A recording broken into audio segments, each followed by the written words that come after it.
Online betting యాప్ల promotion కేసులో enforcement directorate విచారణ పర్వం కొనసాగుతూ ఉంది. ఇప్పటికే పలువురు సినీ ప్రముఖులను విచారించింది.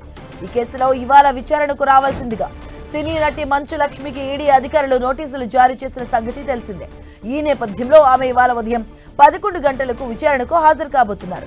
ఆమెకు సంబంధించిన లావాదేవీల వివరాలను కూడా ఈడీ అధికారులు పరిశీలించబోతున్నారు. అలాగే ఈ బెట్టింగ్ యాప్లతో వారికున్న సంబంధాలపై ప్రశ్నించబోతున్నట్టుగా తెలుస్తోంది. ఇక ఇటీవల విజయ్ దేవరకొండ, దగ్గుబాటి రానా, ప్రకాష్ రాజ్ ఈడీ విచారణకు హాజరయ్యారు.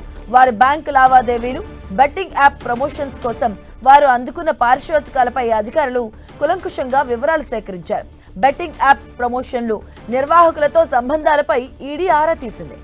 బెట్టింగ్ యాప్ ప్రమోషన్స్ తో వచ్చిన ఆదాయం, ఆ డబ్బు ఎక్కడి నుంచి వచ్చిందన్న విషయాలపై ఈడీ ప్రధానంగా దృష్టి సారించింది. కొంతమంది సినీ ప్రముఖులు ఈ యాప్లకు ప్రచారకర్తలుగా వ్యవహరిస్తూ భారీగా డబ్బులు సంపాదించారని, ఇందులో అక్రమ లావాదేవీలు జరిగాయని ఈడీ అనుమానిస్తుంది.